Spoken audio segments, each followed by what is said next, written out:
आज से हम स्टोरी ऑफ मॉडलिंग जो है वो स्टार्ट करेंगे। We will begin from here.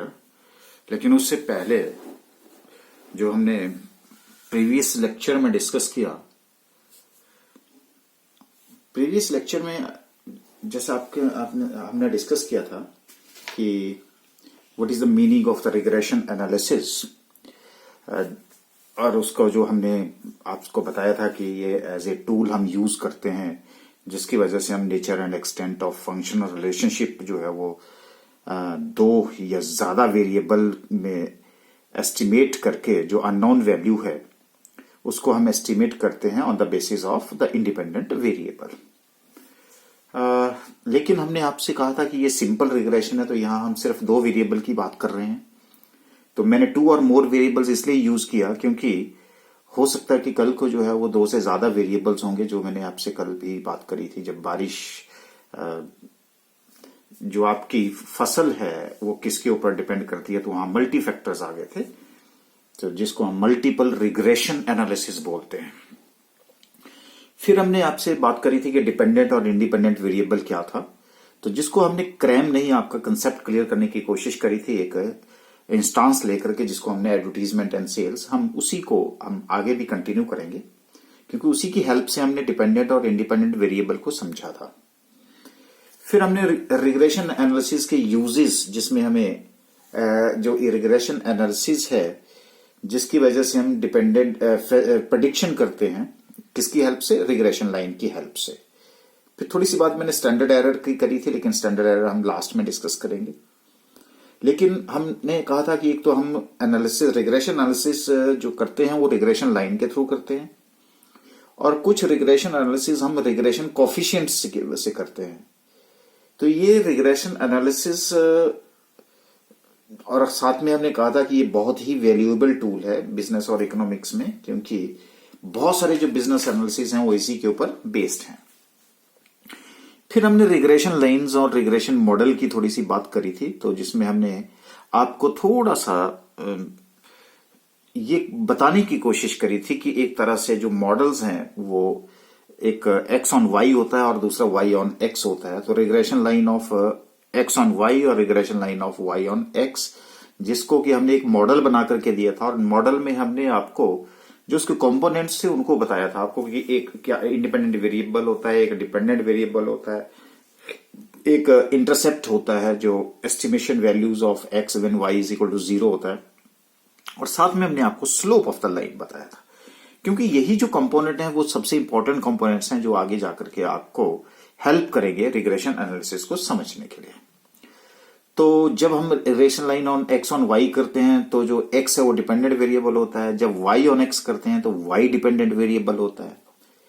और फिर हमने थोड़ी सी बेसिक टर्म्स जो हमने डिस्कस करी थी वो हमने आपसे डिस्कस किया था कि जो डिपेंडेंट वेरिएबल होता है हम एक्सप्लेन भी बोलते हैं, रिस्पॉन्स वेरिएबल भी बोलते हैं, इंडिपेंडेंट वेरिएबल को हम एक्सप्लेनेटरी और कंट्रोल वेरिएबल बोलते हैं। अब हमें बेसिक टर्म्स की भी नॉलेज हो गई है और जो मॉडल है उसके कंपोनेंट्स की भी नॉलेज हो गई है।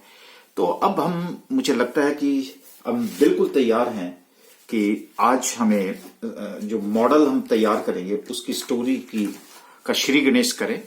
So let us discuss the story of the modelling which begins from here.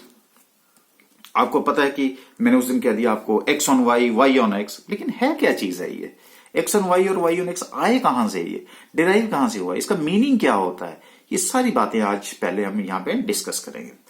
तो आपको याद होगा कि यही मैंने इंस्टांस एग्जांपल आपको पहले लिया कि फर्स्ट क्वार्टर की सेल, एडवर्टीजमेंट को मैंने एक्स कंपोनेंट माना, सेल्स को मैंने वाई कंपोनेंट माना। अगर मेरी एडवर्टीजमेंट 100 है तो एडवर्टीजमेंट के ऊपर मैं 100 रुपीज खर्च करता हूं तो मेरी सेल 500 रुपए होती है। सेकेंड क्वार्टर में अगर मैं एडवर्टीजमेंट 90 रुपए करता हूं तो मेरी सेल 450 होती है। अगर मैं एडवर्टीजमेंट 80 रुपीज करता हूं तो मेरी सेल्स जो वो 390 होती है। और अगर मेरी फोर्थ क्वार्टर में मेरी 95 रुपीज अगर मेरी एडवर्टीजमेंट है तो मेरी सेल जो है वो, क्योंकि एडवर्टीजमेंट और दोनों पे खर्चा ये बढ़ गया है तो ये भी बढ़ गया। लेकिन अब मुझे नेक्स्ट कंपोनेंट में ये नहीं पता, क्योंकि बिजनेस तो फ्यूचर से रिलेटेड है, मैंने आपको बताया, और मुझे फ्यूचर के बारे में ये प्रेडिक्ट करना है कि नेक्स्ट ईयर जो मेरा फर्स्ट क्वार्टर, यानी कि कंटिन्यूअसली अगर मैं बोलूं तो फिफ्थ क्वार्टर, कि अगर मैं एडवर्टीजमेंट के ऊपर 125 रुपीज और जो यहां पे अवेलेबल नहीं है, अगर मैं 125 रुपीज खर्च करूं तो क्या मेरी सेल बढ़ती है या कम होती है। उसी तरह से अब दूसरा कंपोनेंट था कि अगर मुझे, अब देखिए 600 रुपीज यहां पे नहीं है तो प्रेडिक्शन करनी पड़ रही है ना, अननोन वैल्यू है ना ये 600, ये भी अननोन वैल्यू है। तो अगर 600 रुपीज मेरी सेल करनी है तो बताइए कि मुझे एडवर्टीजमेंट के ऊपर कितना पैसा खर्च करना पड़ेगा। तो मैं पहले आपका, जो आपको पहले भी मैंने जो प्रीवियस लेक्चर में as I discussed that how it works and what is the meaning of the dependent and independent variable, और वहीं से मैं उस स्टोरी को स्टार्ट कर रहा हूं। देखिए यहां पे अब ये वाला इंस्टांस मैं ले रहा हूं आपको, फिफ्थ कंपोनेंट का जो इंस्टांस है। मैंने कहा कि एडवर्टीजमेंट अगर के ऊपर मैं 125 रुपए खर्च करता हूं तो सेल्स मेरी कितनी होगी। तो ये देखिए मैंने यहां से यहां उतार दिया, मैंने कहा सेल डिपेंड्स ऑन एडवर्टीजमेंट। ये जो फिगर है ये किसके ऊपर डिपेंड करती है, एडवर्टीजमेंट के ऊपर। आपको प्रीवियस लेक्चर में डिपेंडेंट और इंडिपेंडेंट वेरिएबल, इसीलिए मैंने एक्सक्लूसिव लेक्चर उसी के ऊपर रखा था, स्टोरी के साथ जो है उसको मिक्सअप नहीं किया था। अब बिल्कुल आप तैयार है। तो सेल्स डिपेंड्स ऑन एडवर्टीजमेंट, ठीक है जी, सेल डिपेंड्स ऑन एडवर्टीजमेंट, ठीक है।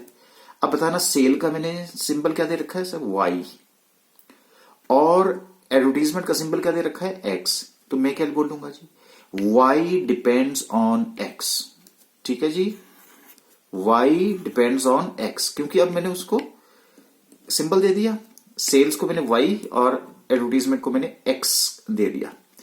तो मैंने कहा वाई डिपेंड्स ऑन एक्स, और ये छोटा होता होता ये हो गया वाई ऑन एक्स। तो आप क्या समझेंगे, अब जब मैंने y ऑन x कहा तो आप बोलेंगे y डिपेंड्स ऑन x, ठीक है जी। या अगर आपको y ऑन x है तो y का जो आपने कोड दिया हुआ है, तो आप y किसका कोड है, सेल्स का, तो आप सीधा ही समझ जाओगे कि सेल डिपेंड्स ऑन एडवर्टीजमेंट। तो आपको वहां पे क्या करना पड़ेगा, रिवर्स चलना पड़ेगा। ये लो जी, रिवर्स चलना पड़ेगा जी। तो अब आपको याद हो गया, मतलब आपको समझ आ गई ना आपकी y ऑन x का मतलब क्या होता है। y ऑन x का मतलब है कि y डिपेंड्स ऑन x, और अगर y का कोड आपको पता है, तो जैसे मुझे यहां कोड का पता है कि सेल है, तो मैं बोलूंगा सेल डिपेंड्स ऑन एडवर्टीजमेंट। तो वो छोटा छोटा होता क्या बन गया, y ऑन x। हाँ जी, अब बात समझ आ गई जी, y ऑन x मॉडल मैंने कहा y ऑन x, यानी कि y डिपेंड्स ऑन x, ठीक है। अच्छा, उसी तरह से अब आ जाओ जरा दूसरे मॉडल पे। तो 6th क्वार्टर में उसने कहा कि मैं सेल बढ़ाना चाहता हूं, मेरी सेल 600 होनी चाहिए, तो बताओ मैं एडवर्टीजमेंट के ऊपर कितना पैसा खर्च करूं। मैंने कहा बहुत अच्छी बात है, आइए मैंने कहा इसका भी सोल्यूशन लेते हैं। तो हम थोड़ा सा नीचे उतर आए। तो ये तो हमने अभी तक यहां तक डिस्कस किया, ठीक है। अच्छा, अब मैंने कहा कि अब बताने जी मुझे एडवर्टीजमेंट जो है वो क्या है जी, आपके पास डिपेंडेंट वेरिएबल किसके ऊपर डिपेंड कर रहा है, इंडिपेंडेंट वेरिएबल, और इंडिपेंडेंट वेरिएबल क्या है, सेल्स। तो मैं क्या बोलूंगा, एडवर्टीजमेंट डिपेंड्स ऑन सेल्स, यही हुआ। तो लो जी मैंने लिख दिया, मैंने लिखा advertisement expenses depends on sales, advertisement expenses depends on sales, ठीक है जी। अब आपने एडवर्टीजमेंट को कोड क्या दिया है जी, एक्स, और सेल को कोड क्या दिया है, वाई। तो मैंने क्या लिखा जी, x डिपेंड्स ऑन y, और इसका शॉर्ट फॉर्म क्या बन गया, x ऑन y। तो मेरा मॉडल क्या बन गया जी, x ऑन y। ये कौन सा मॉडल बना जी, y ऑन x। तो रिग्रेशन लाइंस का मतलब समझ आ गया जी, y ऑन x और x ऑन y। हाँ जी, यहां तक बात क्लियर है। तो अब हम इसको क्या करेंगे, उल्टा चलेंगे, क्योंकि आपको तो पिक्चर में क्या दिखाया जाएगा, x ऑन y समझना आपको है। अब x ऑन y को जब उल्टा समझेंगे तो क्या बोलेंगे, आप बोलेंगे x डिपेंड्स ऑन y। अब मान लीजिए आप अपने ग्रैंडफादर के साथ जो है, ये ग्रैंड मदर के साथ जो है ये बात कर रहे हैं, और बोल रहे हैं कि सर कि दादी मेरा मॉडल जो है ना x ऑन y है। अब दादी को क्या पता क्या होता है, अब वो उन्होंने तो कॉमर्स नहीं पढ़ी है मान लीजिए, तो अगर नहीं पढ़ी है तो आप उनको क्या समझाएंगे कि दादी x ऑन y का मतलब होता है कि x डिपेंड्स ऑन y। अब वो बोलती है भाई x ऑन y का मुझे नहीं पता चल रहा है, तो आप बोलते हैं कि भाई जो हम एडवर्टीजमेंट के ऊपर जो पैसा खर्च कर रहे हैं वो सारा का सारा किसके ऊपर डिपेंड कर रहा है, सेल के ऊपर, क्योंकि मेरे पास सेल अवेलेबल है कि इतनी सेल होती है तो एडवर्टीजमेंट का खर्चा मैं कितना करूं। ठीक है जी। अब आपने दादी को समझा दिया कि लेकिन दादी तभी समझेगी जब उनको उसकी कोडिंग करेंगे, डिकोडिंग करेंगे। तो ये कोडिंग करी थी, आपने उल्टा क्या किया, डिकोडिंग करी, और डिकोडिंग करके आपने एकदम से समझा दिया। ये आपके लिए था, ये लेमैन के लिए हुआ, जिसको नॉलेज नहीं है उसको समझाने के लिए हुआ। तो अभी तक आप क्या थे, यहां थे, आप लेमैन थे, अब आप क्या बन गए, एक्सपर्ट बन गए। अब आप एक्सपर्ट बन गए तो अब अगर ये बात समझ आ गई है तो अब आप दूसरे लोगों को समझा सकते हैं कि एक्स ऑन वाई का मतलब है। देखो, पढ़ने का मतलब यही होता है कि जब आपको अंडरस्टैंड हो जाए तो आप इस पोजीशन में हो कि एक आम आदमी जिसको कोई नॉलेज नहीं है उसको आप समझा सके, तो समझ लो कि अब आपको समझ आ गया है। और अगर आप नहीं समझा सकते इसका मतलब आपको समझ नहीं आया। बस ये एक टेस्ट है जो आप डेली अपने को यूज करते रहा करो। तो क्या हुआ जी, एक्स ऑन वाई। आप आर्गुमेंट कर लो, आप अपने फैमिली मेंबर से डिस्कस करो कि देखो जी ये बात है, आपको ये बात समझ आ गई एक ऑर्डिनरी लैंग्वेज में। अगर वो बोले हाँ समझ आ गई तो इसका मतलब आपका कंसेप्ट क्लियर है। अब एक्स ऑन वाई, तो आपने क्या बोला जी, एक्स डिपेंड्स ऑन वाई, इसका मतलब एडवर्टीजमेंट डिपेंड्स ऑन सेल्स। हाँ जी, यहां तक बात है। तो कौन सा मॉडल है जी, एक y ऑन x का मतलब क्या होता है और x ऑन y का मतलब क्या होता है, क्योंकि रिग्रेशन लाइंस में जो मॉडल है वो यही काम करेगा आगे। तो जिसको मैं शॉर्ट में भी यही बोलूंगा, मैं फटाफट से बोलूंगा regression line of x on y, मैं बोलूंगा regression line of y on x। तो समझ जाइए कि regression line of x on y का मतलब है कि रिग्रेशन लाइन जिसमें x जो है वो y के ऊपर डिपेंड है और यहां पे y जो है x के ऊपर डिपेंड है। तो y जो है वो डिपेंडेंट वेरिएबल है, x मेरा इंडिपेंडेंट वेरिएबल है। यहां x मेरा डिपेंडेंट वेरिएबल है, y मेरा इंडिपेंडेंट वेरिएबल है। हाँ जी, यहां तक बात क्लियर है जी, ओके। अच्छा, आपको याद होगा एक आपने एक और ध्यान रखना, अब मैं आपको बता रहा हूं कि ये जो कोफिशिएंट ऑफ रिग्रेशन है, जब मैं y ऑन x लिखता हूं ना, यहां पे y ऑन x लिखता हूं, तो b का मतलब है कोफिशिएंट, ठीक है जी। b का मतलब यहां पे कोफिशिएंट है। लेकिन मुझे कैसे, अब मैं यहां पे सपोज करो मैं यहां पे b लिख देता हूं और मैं इस मॉडल में भी b लिख देता हूं। अब बताओ इन दोनों को मैं कैसे डिफरेंशिएट करूं कि ये जो b है, ये जो मेरा कोफिशिएंट है, ये y ऑन x का है कि x ऑन y का है, बताओ जी। नहीं पहचान पा रहे हो ना? हाँ, तो इसको पहचानने के लिए अब मुझे क्या करना पड़ेगा, मुझे इसको डिफरेंशिएट करना है। तो डिफरेंशिएट करने के लिए मैं क्या करता हूं, मैं लिखता हूं b is equal to y x. Y x का मतलब हो गया कि जो पहले है वो लेफ्ट साइड में है, जो राइट साइड में है, जो पीछे है वो राइट साइड में आ जाएगा, ठीक है जी। जो पीछे है वो राइट साइड में, बस इतना सा ध्यान रखना। जो पीछे है वो भी यहां पीछे लगा दीजिएगा, जो आगे है उसको आगे लगा दीजिएगा। तो क्या हो गया जी, अब समझ आ गया। तो b के साथ मैंने क्या लगा दी, वाई एक्स। तो अब जब मैं वाई एक्स आ गया तो मैं इसको क्या पढ़ सकता हूं, coefficient of regression that is of y on x. लो जी, वाई ऑन एक्स, क्योंकि वाई इधर है, एक्स इधर है। अच्छा, अब एक्स ऑन वाई का भी ऐसा हो सकता है, हाँ आ जाओ, बी एक्स वाई। अब इसका मतलब क्या है, कोफिशिएंट ऑफ रिग्रेशन, मैंने क्या बोला, जो आगे है वो लेफ्ट साइड, जो पीछे है उसको पीछे लगा दो। तो क्या बन गया जी, coefficient of regression of x on y. अब आपको समझ आ गया ये इसको कैसे पढ़ना है। इसका मतलब है कि जो कोफिशिएंट ऑफ रिग्रेशन जो एक्स वाई है वो किसका है, coefficient of regression x on y. X का मतलब एक्स डिपेंड्स ऑन वाई, और ये कौन सा है, coefficient of regression y depends on x, y depends on x. ये भी बात समझ आ गई। अच्छा, अब अगर इसको मैंने सिंपल इन टर्म्स में दिखाना है तो मैं कैसे दिखाऊंगा, मैं फटाफट से क्या करूंगा, मैं इसको आपको यहां पे सिखा देता हूं, ठीक है जी। ये चलो इसी को सिखा देता हूं। मैंने लिख दिया बी वाई एक्स, समझ आ गई जी आपको क्या होता है, coefficient of regression that is of y on x. तो इसको मैं क्या करूंगा, जो वाई है ना, जो इधर है उसको मैं इधर ले जाऊंगा। तो क्या लिखूंगा, y minus mean, y minus mean estimated value बोलते हैं। बी वाई एक्स इधर इज इक्वल टू, और इधर जो है मेरे पास x माइनस मीन है, तो जो पीछे है वो इधर है। तो y minus mean is equal to b y x, x minus mean, b y x. अब देखिए y आपका लेफ्ट साइड है तो इसको इधर ले जाइए, और जो राइट साइड में उसको पीछे ले जाइए, बस इतनी सी बात है। x इधर को है तो इसका, y इधर है तो इसको यहां से शुरू कर दीजिएगा।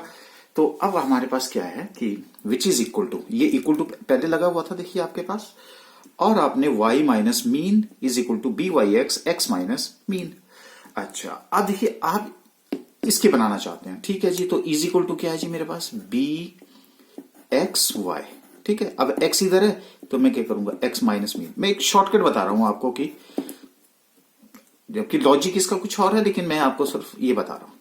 अब y पीछे है तो हम क्या करेंगे, y माइनस मीन। लो जी, इक्वेशन मेरी तैयार हो गई।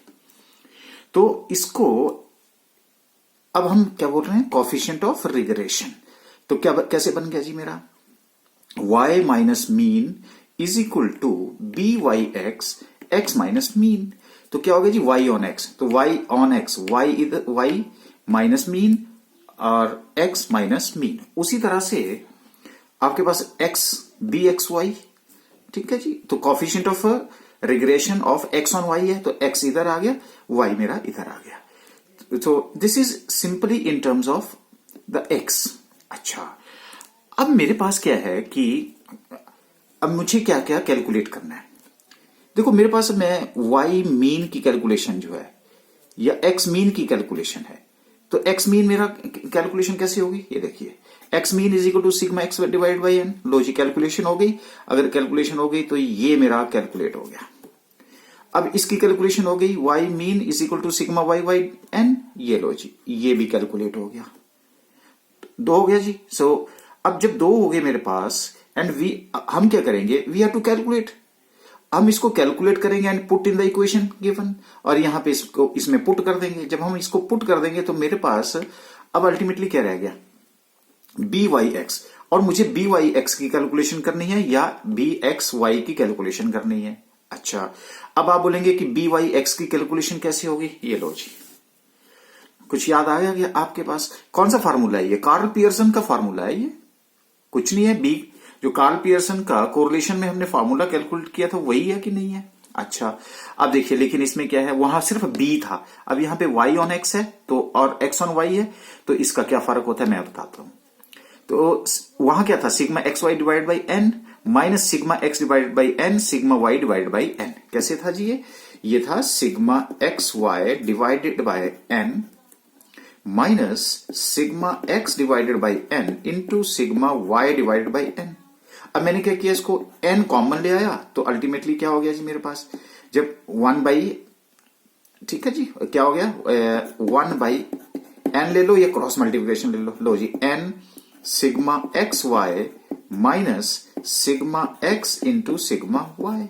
लो जी, ये मेरा बन गया यहां पे इक्वेशन। अच्छा, अब उसके बाद क्या है, ये क्या होता था, ये होता था जी sigma x square divided by n minus sigma x का whole square divide by n. ये भी हमने आपको कैलकुलेशन करके दी हुई है। तो अगर मैं इसको 1 बाई एन कॉमन ले लूं और उसको क्रॉस मल्टीप्लिकेशन कर दूं तो मेरे पास क्या बच जाता है, एन सिग्मा एक्स स्क्वायर और सिग्मा मेरे पास क्या है ये, हाँ x square minus sigma x का होल स्क्वायर। ये बन गया जी। तो क्या हुआ, ये वाली वैल्यू मैंने यहां पुट कर दी और ये वाली जो वैल्यू है मैंने यहां पुट कर दी। अच्छा, अब इसको मैं आपको कैसे इसका जो शॉर्टकट है, ट्रिक बता देता हूं। लो, जो पीछे है वो नीचे है, क्या है जी, जो पीछे है वो नीचे है, और ये जो न्यूमरेटर है ना, वो न्यूमरेटर आपका सेम रहेगा। देखना, ये न्यूमरेटर सेम है, n sigma x y minus sigma x into sigma y. लो जी, लेकिन नीचे क्या हो गया, चेंज हो गया, क्या हो गया, एक्स की जगह क्या हो गया y, n sigma y square minus sigma y का होल स्क्वायर। तो क्या है, जो पीछे है वो नीचे है, जो पीछे है वो नीचे है। तो यहां पीछे क्या था, x था, इसलिए मेरा n sigma x square minus sigma x का होल स्क्वायर हो गया। यहां पीछे क्या है, y है, इसलिए n sigma y square minus sigma y का होल स्क्वायर हो गया। तो क्या बन गया जी, अब मैंने डिफरेंशिएट कर दिया। जब डिफरेंशिएट कर दिया तो बी वाई एक्स की कैलकुलेशन भी होगी, बी एक्स वाई की कैलकुलेशन भी होगी। आपको चिंता करने की जरूरत नहीं है, मैं ये पूरी कैलकुलेशन करके आपको बताऊंगा, इसको प्रूव करके बताऊंगा। ओके, अब क्या हुआ जी, ये भी कैलकुलेशन हो गई। अच्छा, आ जाइए यहां पे, लो जी, ये भी मेरे को मिल गया। अगर ये आपको मिल गया तो रहा क्या, सिर्फ मेरे से किसकी वैल्यू कैलकुलेट करनी है, y की वैल्यू कैलकुलेट करनी है। सारा कुछ मिल गया मेरे पास, ये मिल गया, ये मिल गया, ये मिल गया, है ना। तो इसलिए नाउ वी हैव टू, सिर्फ ये अकेला, तो we have to find out the value of y on the basis of x, और x क्या है मेरे पास, गिवन है। उसके ऊपर डिपेंड करता है। तो we have to find out the value of the y on the basis of x. बोलो जी, लॉजिक क्लियर हो गया? अच्छा, आ जाओ जी यहां पे। एक्स मीन लो जी मिल जाएगा यहां से, हाँ जी कैलकुलेशन हो गई। वाई मीन ये भी कैलकुलेशन हो गई। बी एक्स वाई ये मैं बता दिया आपको कैसे कैलकुलेट होगा, ये भी कैलकुलेट हो गया। अब मेरे पास किसकी वैल्यू रहेगी? We have to find out the value of x on the basis of y, और उसी को हम क्या बोलते हैं? Coefficient of regression that is of x on y. और ये क्या था? Y on x. तो we have to find out the value of x. हाँ जी, यहां तक बात क्लियर है जी? ओके, अब मैं आपको बताऊं कि मेरे पास ये जो बी वाई एक्स है ना, इसको हम ऐसे भी लिखते हैं, that is a coefficient of correlation standard deviation y divided by standard deviation x. तो जो पीछे है वो नीचे है, जो पीछे है वो नीचे है। तो b x y is equal to r standard deviation x divided by standard deviation y. ये देखो, जो पीछे है वो नीचे है, जो पीछे है वो नीचे है। ये लॉजिक मैंने आपको दे दिया। तो हम क्या कर सकते हैं कि ये जो बी वाई एक्स और बी एक्स वाई की, जिसको हम कोएफिशिएंट ऑफ रिग्रेशन बोलते हैं, अब मैंने कल आपको बता दिया था coefficient of regression, estimation of the coefficient of regression, लेकिन उसका शॉर्टकट क्या बन जाता है? यही बन जाता है। तो हम इसकी कैलकुलेशन ऐसे भी कर सकते हैं, हम इसकी कैलकुलेशन ऐसे भी कर सकते हैं। अब ये कहां कर सकते हैं, बिल्कुल हम आपको ये बात बताएंगे। तो सबसे पहले आज हमने आपको एक मॉडलिंग की स्टोरी बताई कि ये एक्स ऑन वाई कहां से आया और वाई ऑन एक्स का कहां से आया, और ये जो आपकी इक्वेशन बनती है वो कैसे बनती है, और फिर हम कैसे बोलते हैं कि we have to find out the value of the y, we have to find out the value of the x. और ये भी आपको पता लग गया कि ये कैलकुलेशन कैसे करते हैं, ये वाली कैलकुलेशन हम कैसे करते हैं, और इसको हम इक्वेशन में पुट करेंगे। जब इक्वेशन में पुट करेंगे तो आपके पास क्या आ जाएगा? एक मॉडल आ जाएगा। और जब मॉडल आ जाएगा तो उसी को हम अप्लाई करेंगे। अप्लाई करके हम क्या करेंगे? जो वेरिएबल प्रेडिक्ट करना है उसको हम क्या करेंगे? लेफ्ट साइड में रखेंगे, और जो है उसको हम राइट साइड में रखेंगे। इसलिए यहां पे हमने y, और ये कौन सा बन गया? y ऑन x, और यहां पे कौन सा बन गया? x on y। So that's why we have to find out the value of the x and we have to find out the value of the y। अब वहां तो ये डायग्राम नहीं होगी, तो ये तो आप अभी डायग्राम, अगर बिना डायग्राम के आपको समझना होगा तो दिक्कत हो जाएगी। तो इसलिए मैंने आपको डायग्राम की हेल्प से आपको इसकी स्टोरी बताई। ओके, अब उसके बाद अब हम चलेंगे तो रिग्रेशन लाइन ऑफ, क्योंकि अगर मैं सीधा चला जाता और ये हिस्ट्री आपको नहीं बताता तो शायद भगवान मुझे माफ नहीं करता, लेकिन क्योंकि अब आपका कंसेप्ट क्लियर नहीं होता तो आपको क्रैम करना पड़ता। तो आइए अब हम जो मॉडल है उस मॉडल की अब हम बात करेंगे।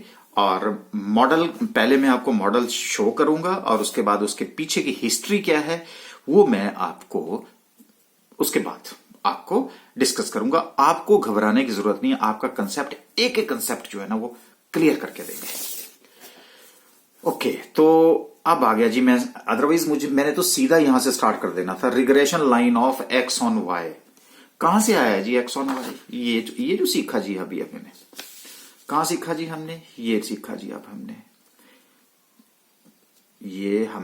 x depends on x on y। क्या मतलब हुआ ये समझ गए अब आप। अब मैं क्या बोलूंगा जी? Regression line of x on y, मैं क्या बोलूंगा? Regression line of x depends on y। x on y का मतलब x depends on y। Sir अब हमें क्लियर है। ओके, जब मैं x ऑन y की बात करूंगा तो मेरा जो मॉडल होता है ना वो ये मॉडल होता है, ध्यान रखना। x is equal to a plus b y, और इसके बारे में मैंने आपको पहले डिटेल बता दिया। ये डिपेंडेंट वेरिएबल है, ये इंडिपेंडेंट वेरिएबल है, ये स्लोप है, ये इंटरसेप्ट है। अब ये सारी बातें आपके जहन में बैठ चुकी हैं, अब आपको दिक्कत नहीं है। तो आज पहले हम इसकी बात करेंगे, फिर हम आपको बैकग्राउंड बताएंगे जो सबसे इंपॉर्टेंट पार्ट है। ये आया कैसे है, क्योंकि क्यूरियोसिटी तो वहां थी कि आया कैसे है। देखिए, the values of two constants a and b can be calculated for the given data of x and y variable by solving the following two algebraic normal equation. तो एल्जेब्रिक जो क्वाड्रेटिक इक्वेशन है उनको हम solve करने की कोशिश करेंगे। और ये कैसे आती है? अदरवाइज आपको बोला जाता है मारो रट्टा, रट्टा मारो जिंदाबाद। तो आपको रट्टा नहीं मारना है। देखो, अब हमें क्या है, जब x और y ये मेरे पास दे रखा है, एक्स की कैलकुलेशन करनी है तो उसके लिए पहले मुझे ये जो दो कांस्टेंट हैं उनकी जब तक मेरे पास वैल्यू नहीं आएगी तब तक कैसे होगा। जैसे मान लीजिए x इज इक्वल टू ए मेरे पास आ जाता है 2 प्लस बी आ जाता है मेरे पास 4y। लो जी, मेरा मॉडल बन गया। अब ये 2 और 4 कहां से आएंगे? अरे भाई यही तो इंपॉर्टेंट पार्ट है, क्योंकि a इंटरसेप्ट है। याद आया जी आपको? ये तो मैं दोबारा बता देता हूं। a की वैल्यू यहां आएगी, b की वैल्यू यहां पे स्लोप आएगा। जब मेरे पास एवरेज रिलेशनशिप आ गई रेग्रेशन की तो मैं वैल्यू डालता रहूंगा। अब मान लीजिए मेरे पास y लिखा हुआ है कि जी सेल है, अगर मैं 100 रुपीज की सेल करता हूं तो एडवर्टीजमेंट के ऊपर कितना खर्च करूंगा, तो मैं फटाफट से क्या करूंगा, x is equal to 2 plus 4 into 100 which is equal to 400 plus 2। इसका मतलब है 402 रुपए मेरा x आ गया डिपेंड। लेकिन ये कहां से आया? जब मैंने मॉडल यूज किया। अब समझ आ गई जी आपको मॉडल क्या होता है?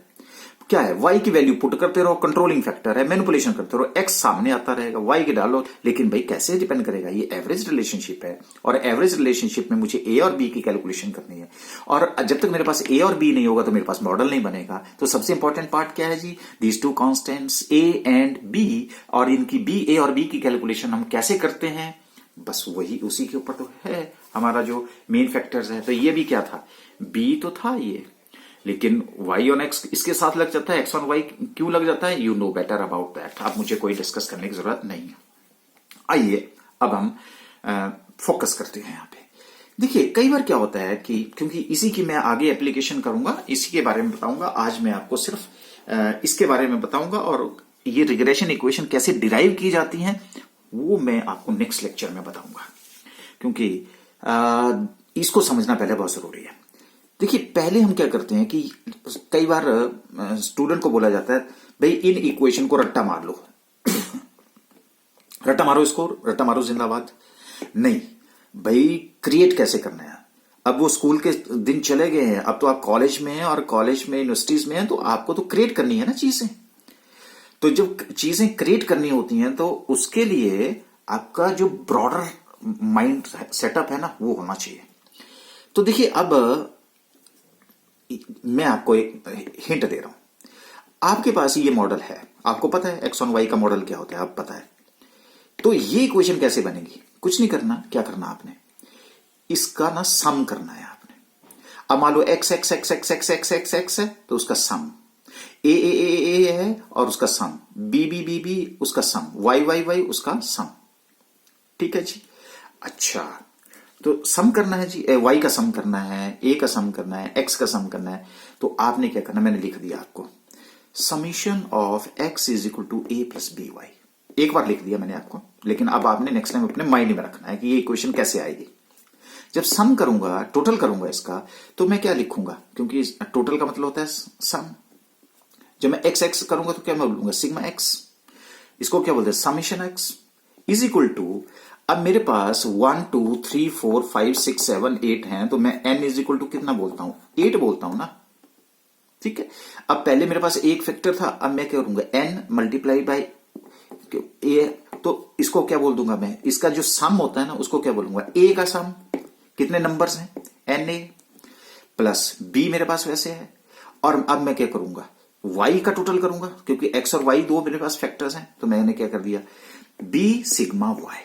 लो जी, आ गया जी। अब मैंने क्या किया, x इसका टोटल करूंगा तो सिग्मा x आ जाएगा, a का na आ जाएगा, और b मेरे पास एज इट इज रहेगा, और y का मैं जब टोटल करूंगा तो इसमें सिग्मा y आ जाएगा। लो जी, इक्वेशन बन गई। बिल्कुल सर, बन गई। अब उसके बाद नहीं तो स्टूडेंट को बोला जाता है इसको रट्टा मारो, sigma x is equal to n a plus b sigma y. आपने नहीं माना रट्टा, आपने बस ये बॉर्डर रखो और इसका सम करो। सम करने के बाद आपने दूसरी इक्वेशन निकालनी है। जब दूसरी इक्वेशन निकालते हैं तो ये जो इक्वेशन आपके पास आई, अब जैसे x है ना यहाँ पे, तो उसको y से मल्टीप्लाई करना है। अगर यहाँ y होता तो x से मल्टीप्लाई करना होता है बस। अब जब मैं इसको y से मल्टीप्लाई करूंगा इस इक्वेशन को, तो मेरे पास क्या आएगा, लो जी, सिग्मा x था, y से मल्टीप्लाई किया तो मेरा क्या हो गया, sigma x y is equal to. अब मैं क्या करूंगा, n को मैं सिग्मा y भी बोलता हूं ना, आपको पता मीन में मैंने क्या कहा था। ठीक है, टोटल भी होता है, तो उसी को हम क्या बोलते हैं, n को क्या बोलते हैं, सिग्मा y भी बोलते हैं। अब जब सिग्मा y है तो a मेरे पास फैक्टर है, तो a क्या हो गया, a सिग्मा y ठीक है जी। अब मतलब एन ना बोल करके वाई लिख दूं आपको तो भी तो कोई दिक्कत नहीं है। अच्छा, अब मैंने इसको मल्टीप्लिकेशन कर दी प्लस बी, अब मैंने वाई से इसको मल्टीप्लाई किया, सिग्मा वाई को किया तो क्या हो जाएगा, वाई स्क्वायर हो जाएगा, which plus b sigma y square. तो क्या हुआ जी, मैंने इस इक्वेशन को क्या किया, मल्टीप्लाई किया, किसके साथ, y से मल्टीप्लाई किया। जब y से मल्टीप्लाई किया तो क्या बन गया मेरा, sigma x y is equal to a sigma y plus b sigma y square. Sigma y को y से मल्टीप्लाई करूंगा तो वाई स्क्वायर आ जाएगा। लो जी, इक्वेशन तैयार हो गई। कई बच्चे जो हैं बस इसी में कंफ्यूज रहते हैं कि वो रट्टा मारते हैं इन इक्वेशन को। आप तो नहीं मारोगे रट्टा, अच्छा नहीं मारेंगे रट्टा तो इसका मीनिंग समझ लेते हैं आप। n का मतलब क्या होता है यहां पे, number of pairs of x and y variables, ठीक है जी। क्योंकि हम कोरिलेशन से चले तो कोरिलेशन में पेयर होते हैं, तो n का मतलब होता है number of pairs of x and y variable. Sigma x का मतलब क्या होता है, sum of values of variable x। लो जी, ये भी पता चल गया जी अब हमें। अच्छा, सिग्मा y का मतलब क्या होता है, sum of the values of variable y, ठीक है। सिग्मा y स्क्वायर क्या होता है, sum of the squares of the values of variable y। और उसके बाद सिग्मा एक्स वाई का मतलब क्या होता है, sum of the product of the values of x and y, यानी कि एक्स और वाई का गुना करके, जिसको प्रोडक्ट बोलते हैं, ठीक है, मल्टीप्लाई करके उसका जो सम आ जाएगा, ये वैल्यू आ जाती है और इनका टोटल आ गया मेरा सिग्मा एक्स वाई। तो sum of the products of the value of x and y. पहले एक्स मेरे पास अकेला था, मेरे पास वाई अकेला था, मान लो ये 1 था, ये 2 था, तो एक्स वाई मेरे पास क्या आ गया, 2 आ गया, ठीक है जी। इस तरह से मेरे पास वैल्यूज आएंगी तो उसका टोटल आ जाएगा। टोटल जो है वो यहां तक आ गया। Okay, so sum of the products of the values of x and y variable. अच्छा, एक मेरे पास ये जो कैलकुलेशन करनी है ए और बी की, एक तो ये है कि मैं इन दो इक्वेशन को सॉल्व करूं, ठीक है जी। अब इन इक्वेशन को अगर मैं सॉल्व करूंगा तो मेरे पास रिजल्ट आ जाएगा ए एंड बी का। लो जी, एक मेथड आ गया, एक मेथड हमारे पास यहां पे अवेलेबल हो जाएगा। सर ये आप कुछ पहले भी बता रहे थे, हाँ बताया था आपको, यूजेस ऑफ रिग्रेशन एनालिसिस। तो क्या बोला था मैंने, regression analysis through regression line facility to predict the values of dependent variable from the given value of the independent variables. लो ओके, तो यहां पे मेरी, और आपको पता है कि रिग्रेशन लाइंस जो है वो रिग्रेशन इक्वेशन, और ये इक्वेशन को सॉल्व करके मेरे पास ए और बी की वैल्यू आ जाएगी। बताऊंगा आपको, कोई परेशानी नहीं है, कैसे सॉल्व करनी है ये भी बताऊंगा। तो कई बार आपको मेथड ऐसा आएगा, यहां पे जो कैलकुलेशन करनी पड़ेगी, जो मेथड की जो कैलकुलेशन है वो डिपेंड करेगी कि आप जो है वो कैलकुलेशन जो है वो कैसे करते हैं, ठीक है जी यहां तक। अच्छा, उसके बाद आइएगा नेक्स्ट में, another way of expressing regression line of x on y। एक और मेथड आ गया जी, कैसा सर, ये तो अभी ये पढ़ा हमने, हाँ बिल्कुल। इससे आपको क्या मिला, line gives the values of x for the given value of the y। Another way of expressing regression line of x on y, ठीक है। अब मैंने क्या बोला, x on y, तो क्या बोला जी, bxy, ठीक है। मैंने क्या बोला, जो राइट साइड में जो पीछे है वो इधर, जैसे राइट साइड में है तो राइट साइड आएगा, जो लेफ्ट है तो लेफ्ट आ गया, तो मैंने बना दिया x minus mean is equal to b x y, y minus mean. Sir अभी तो पढ़ी हमने, अगर पढ़ी है तो इसीलिए तो पहले पढ़ाई थी आपको कि बीच में जो है वो हमें ऑब्स्टेकल ना हो। तो हम कहता है ऐसे भी इसकी कैलकुलेशन कर सकते हैं। तो ठीक है जी, एक मेथड ये आ गया, क्योंकि कई बार आपके पास डेटा ऐसा होगा जहां ये वाला मेथड लगेगा, कई बार आपके पास डेटा ऐसा होगा कि आपके पास ये मेथड लगेगा, ठीक है। और इसके अलावा एक मेथड ये है, वो क्या है, x minus mean is equal to r coefficient of correlation divide into standard deviation x divided by standard deviation y। जो पीछे है वो नीचे है, तो bxy क्या करेंगे, r standard deviation x divided by standard deviation y, y minus mean. अब ये क्या हो गया सर, ये भी हो सकता है, क्योंकि कई बार आपके पास क्वेश्चन ऐसा होगा वहां आपको स्टैंडर्ड डेविएशन दे रखा होगा, कोएफिशिएंट ऑफ कोरिलेशन दे रखा हो, तो फिर आप इनको कैसे लगाओगे, इस इक्वेशन को कैसे लगाओगे, नहीं लगा पाओगे ना। तो वहां पे आपको ये मेथड है। सर ये मेथड आते कैसे? अरे अभी चिंता मत करिए, ये मैं सारी बातें बताऊंगा। अब यहां से शुरू करूंगा ना, यहां पहुंचूंगा और यहां पहुंचूंगा, आपको लगेगा कि अच्छा ये तो एक ही बात है और सबका रिजल्ट क्या होगा? सेम होगा। पर सर ये बी एक्स वाई ये कैसे बदल गया? पेशेंस रखिएगा, क्योंकि ये जो बी एक्स वाई है ना, सिंस बी एक्स वाई जो है वो किसके बराबर होता है? R standard deviation x divided by standard deviation y. Sir ये कैसे होता है? मैं प्रूव करके बताऊंगा आपको, क्यों परेशानी है? तभी तो मैंने आपको बताया कि आज मैं आपको मेथड बता रहा हूं कि इस मेथड से भी आप कैलकुलेशन कर सकते हैं, इस मेथड से भी कैलकुलेशन कर सकते हैं, इस मेथड से भी आप ए और बी की कैलकुलेशन कर सकते हैं। और जब आपके पास ए और बी आ जाएगा तो आपका मॉडल तैयार हो जाएगा। ये देखो ना, 2 और 4 आ गया, तो 2 और 4 कहां से आया? 2 और 4 मैंने या तो इसके थ्रू कैलकुलेशन करी, या इसके थ्रू कैलकुलेशन करी, या इसके थ्रू कैलकुलेशन करी, तीनों से करूंगा तो मेरे पास ए और बी की वैल्यू आ जाएगी। ऐसी बात होती है? बिल्कुल होती है, आप प्रूव करके बताऊंगा। तो कौन सा आया जी? Regression line of x on y. उसका दूसरा क्या होता है जी? Regression line of y on x. ठीक है, तो सर इसी ऐसा ही तो होता होगा। बिल्कुल ऐसा ही होता है, तो आपको बताना तो पड़ेगा ना। तो regression line of y on x, हो सकता है कि जब मैं आपको बताना शुरू करूं कल, तो मैं वाई ऑन एक्स से शुरू कर दूंगा। ठीक है, तो y इज इक्वल टू, अब वहां पे मॉडल क्या था? x is equal to a plus b Y.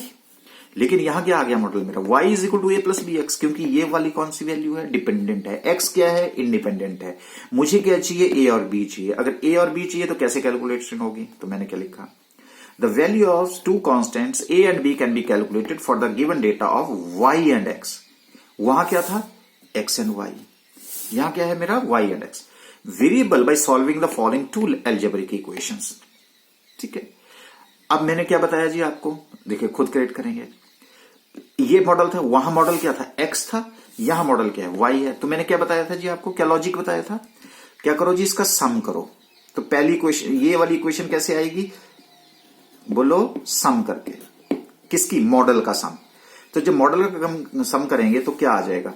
y का जब टोटल करेंगे, देखो y वैल्यू आएगी तो मेरे पास क्या आएगा? सिग्मा y आएगा ना। हाँ, तो सिग्मा y आएगा, तो मैंने लिख दिया सिग्मा y। एक a लिखो, चाहे एक जो जितने भी नंबर्स हैं, कितने नंबर्स हैं यहां पे, तो ये या तो n होता है।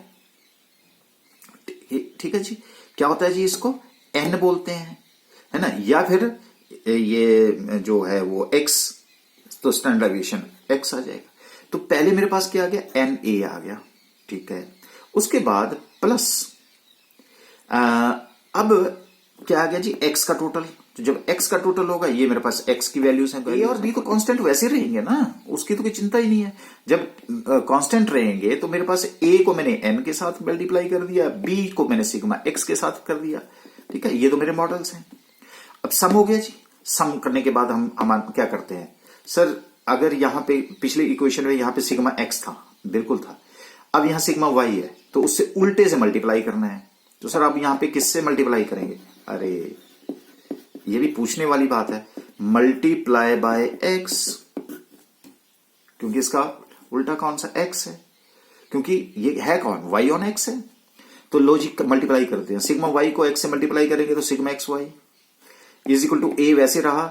n को अगर मैं सिग्मा x भी लिख दूं तो कोई दिक्कत थोड़ी है, इंडिविजुअल सीरीज में कई बार लिखते हैं ना हम यहां पे। हाँ, तो a सिग्मा x हो गया, प्लस सिग्मा x को मैं x से दोबारा मल्टीप्लाई करूंगा तो b ऐसे सिग्मा x स्क्वायर आ जाएगा, तो b सिग्मा x स्क्वायर हो गया। लॉजिक इक्वेशंस तैयार हो गई। तो क्या टिप्स दिया मैंने आपको? पहला टिप्स दिया कि आपने मॉडल लेना, मॉडल का आपने सम करना, सम करके आपने जो आपका डिपेंडेंट वेरिएबल है उससे उल्टे से उसको मल्टीप्लाई करना, मल्टीप्लाई करके आपके पास दो इक्वेशन आ जाएंगी। अब जब ये दोनों इक्वेशन को आप सॉल्व करेंगे तो आपके पास ए और बी आ जाएगा। सर बताएंगे ना ये पूरा, बिल्कुल आप चिंता ना करो। फिर ए एंड बी की इनको कैसे सॉल्व करते हैं ये भी सिखाऊंगा, पूरी बैकग्राउंड बताऊंगा, आप चिंता ना करो। सर फिर another way of expressing regression equation of y. अच्छा, यूज ऑफ रिग्रेशन लाइंस। ये regression lines gives the value of y for the given value of x. बिल्कुल सर, हमने तो ये पढ़ लिया। वाई क्योंकि y ऑन x है तो y डिपेंड्स ऑन x है, तो वैल्यू फॉर द गिवन, और ये वैल्यू जो हमारी गिवन है ये हमने प्रेडिक्ट करनी है। ये तो अब टिप्स पे होगी सर बात। ओके, बहुत हार्ड वर्किंग स्टूडेंट्स है आप। So another way of expressing regression equation of y on x।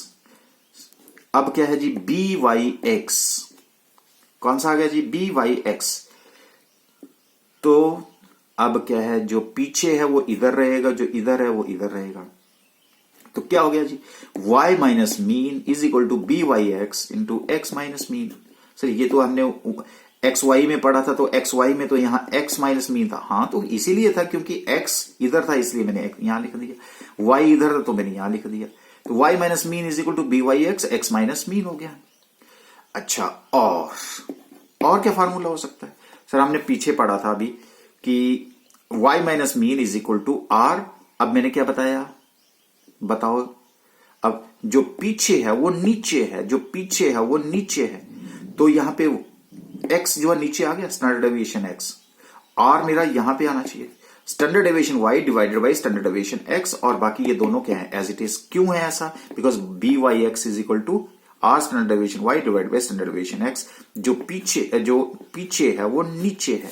यहां क्या था, पीछे y था, ये नीचे हो गया, ऊपर और दूसरा जो ऊपर होता है। तो r standard deviation x divided by standard deviation y, और यहां पे b y x is equal to r standard deviation y divided by standard deviation x।